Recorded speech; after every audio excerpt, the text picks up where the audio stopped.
Елді мекендердегі жергілікті халықтың шаруашылығындағы мал басына қажетті ортақ жайылымның тапшылығын жою басты назарда.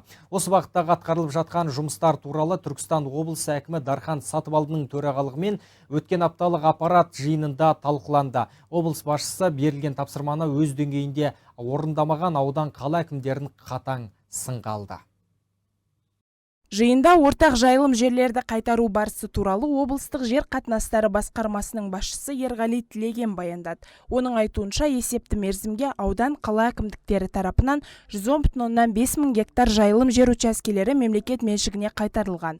Сонымен қатар шалғайдағы маусымдық жайылымдарды ұйымдастыру мақсатында босалқы жердегі жайылымдарды шалғайдағы жайылымға бекіту бойынша тиісті жұмыстар жүргізілуде.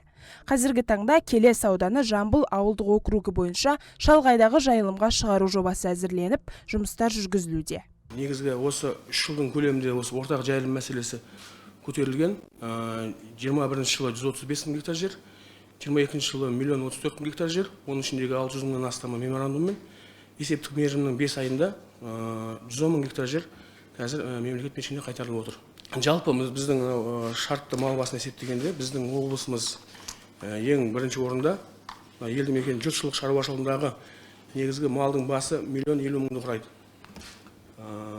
Жалпы жайылым жерлерді қайтарудың арқасында біздегі қазір есептік мерзімге қалып отқан жайылым тапшылығы 2 122 000 құрап отыр.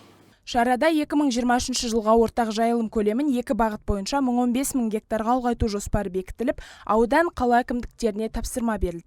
Бірінші бағыт бойынша 333,2 мың гектар жер учаскелерін мемлекет меншігіне ортақ жайылымға қайтару көзделген. Екінші бағыт бойынша жалпы ортақ жайылым қажеттілігінен 681,8 мың гектарға төмендету. Яғни елді мекендегі мал бастарын шалғайдағы маусымдық жайылымдарға шығаруды ұйымдастыру және аудандарда мал бордақылау алаңдарын құру бағыттарында жұмыс жүргізу жоспарланған. Жер учаскелерін қайтару жұмыстары облыс әкімдігімен бекітіліп, кестеге сәйкес жүргізілуде. Ортақ жайылымға қайтарылған жер учаскелерін 2023 жылға бекітілген жоспардың орындалуы тұрақты бақылауға алынып, жыл қорытындысымен толығымен орындалатын болады. Былтыр міне 522 мың гектар ауыл шаруашылық жерлері мемлекетке қайтарылды деп есеп бердіңіздер. Инспекция мәліметі бойынша. Бірақ мынау облыс прокуратурасының ұсынуына сәйкес іс жүзінде мемлекетке небәрі 237 мың гектар қайтарылған деп айтылады.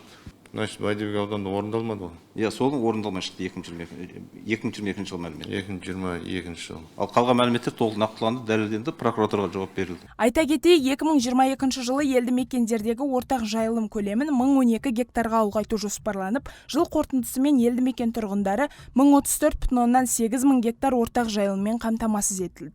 Аппарат отырысында облыстық қоғамдық даму басқармасының басшысы Аңсар Өсербаев облыстағы қоғамдық саяси ахуал туралы баяндады. Басқарма басшысының айтуынша, өңір бойынша қоғамдық саяси ахуал тұрақты. Тұрақтылықты қамтамасыз ету бағытындағы жұмыстар жүйелі жүргізіліп, бақылауға алынған. Абдукадирова Нағима, Қайыржан Бекберген, арнайы әділет ақпарат үшін.